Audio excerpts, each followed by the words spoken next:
Dios te prosiga bendiciendo y la paz de Dios sea contigo. Bien, quiero aprovechar este momento para hablar del poder de la oración y de lo importante que es para el creyente, que el creyente ore y el creyente confíe en Dios. Saben que para desarrollar este tema vamos a tomar varias lecturas bíblicas, como es el libro de Santiago capítulo 5 verso 17 y el libro de los Hechos su capítulo 12.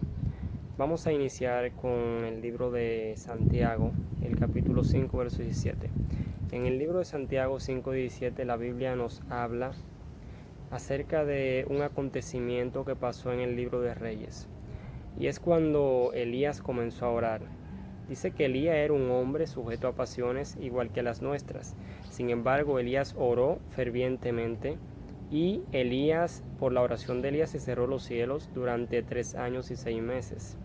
Lo cual quiere decir que cuando una persona ora, cuando una persona decide orar y clamar a Dios, no hay nada que no pueda acontecer siempre y cuando la oración sea en el Espíritu. Elías oró en el Espíritu, Elías oró con fe. Y la oración de Elías hizo que los cielos se cerraran y no llovió hasta que Elías no comenzó a clamar a Dios para que la lluvia descienda. Estas son las cosas que acontece cuando una persona ora con fe. Eso no acontece solamente con Elías, no aconteció solamente con él, sino que esto está dispuesto para todo aquel que ore a Dios y confíe en Dios y clame a Dios con fe. Por eso fue que Jesús hizo tanto énfasis en la oración. Jesús siempre subía a orar al monte, siempre iba a orar apartado a los lugares. Y Jesús siempre se mantenía con un ritmo constante de oración. Y esta fue parte de la clave por la cual Jesús siempre triunfó. Y siempre que Jesús reprendía a un demonio, el demonio salía afuera. Siempre que Jesús oraba por un enfermo, el enfermo era sanado. Pero era el ritmo de oración que Jesús mantenía. Era el ritmo de oración que mantenían los discípulos en la antigüedad, lo que hacía que ellos fueran marcados con una presencia del Espíritu.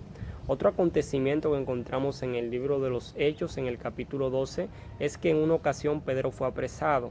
Y cuando Pedro fue apresado por Herodes, en ese momento la iglesia hacía oración por Pedro sin cesar. Y la iglesia se mantenía orando, la iglesia se mantenía gimiendo, la iglesia se mantenía con una oración constante, una oración llena de fe. Y cuando la iglesia oraba, algo aconteció. Y fue que mientras la iglesia estaba orando, un ángel del Señor se apareció en la cárcel donde estaba Pedro encarcelado. Y en ese momento el ángel tomó a Pedro de la mano, y el ángel tomó a Pedro y Pedro pudo traspasar los barrotes, y Pedro pudo volverse invisible y pasar al otro lado de los barrotes porque Pedro estaba en el Espíritu. Cuando una persona está en el Espíritu no conoce tiempo, no conoce ley terrenal. Esa persona que se encuentra en el Espíritu puede traspasar cualquier barrera y puede hacer cualquier cosa que Dios le permita hacer siempre y cuando sea de acuerdo a la palabra y de acuerdo a la voluntad de Dios para edificación de la iglesia. Y en ese momento Pedro pudo traspasar los barrotes y salir al otro lado. Ni siquiera Pedro creía que había pasado las barreras de los barrotes de hierro de la cárcel. Y Pedro en ese momento pensaba que era una visión la que había tenido. Pero cuando él se dio cuenta y pudo percibir que estaba fuera realmente, entonces se dio cuenta que el ángel de Jehová lo había librado de la mano de Herodes. Pero ¿cómo fue que esto aconteció? ¿Por qué fue que esto fue posible? Todo esto pudo lograrse a través de la oración. Como la iglesia estaba orando, como la iglesia estaba gimiendo, a través de la oración de la iglesia, a través de la oración de aquellos que clamaban por Pedro, la oración llegó al reino de los cielos y la oración fue escuchada. Y como la oración fue escuchada, entonces el Señor mandó a su ángel y libró a Pedro de la mano de Herodes.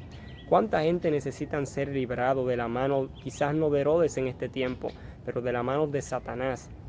Y necesitan una oración tuya para poder ser librado. ¿Cuántas personas a punto de quitarse la vida y necesitan que una iglesia se active en oración para Dios entonces enviar a su ángel y librarlo del suicidio?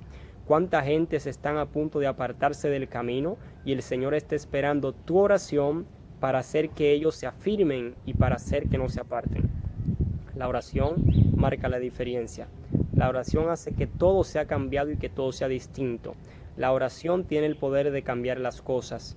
Dios anda buscando una iglesia que ore. Dios anda buscando una iglesia que clame.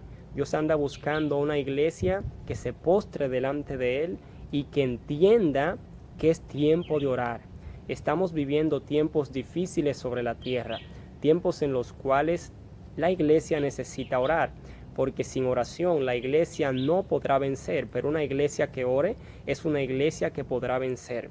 Una iglesia que ore es una iglesia que tendrá la revelación de la palabra. Una iglesia que ore es una iglesia que el Señor le dará la victoria. Acercaos pues a Dios mientras Él pueda ser hallado. Llamadle en tanto que está cercano. De seguro que si tú te decides a orar, el Señor estará dispuesto también a escuchar tu oración. Él también estará dispuesto a escuchar tu oración con gozo y tu oración será atendida. Puede que contigo acontezca como aconteció con Daniel, que Daniel oraba constantemente y hubo un día que el Señor envió un ángel del Señor que le dijo a Daniel que su oración había sido contestada y la oración de Daniel fue contestada por el Señor. Así el Señor también contestará las oraciones de todos aquellos que claman al Señor y confían en Él. Dios te bendiga y sigue orando, que el Señor esté escuchando tu oración.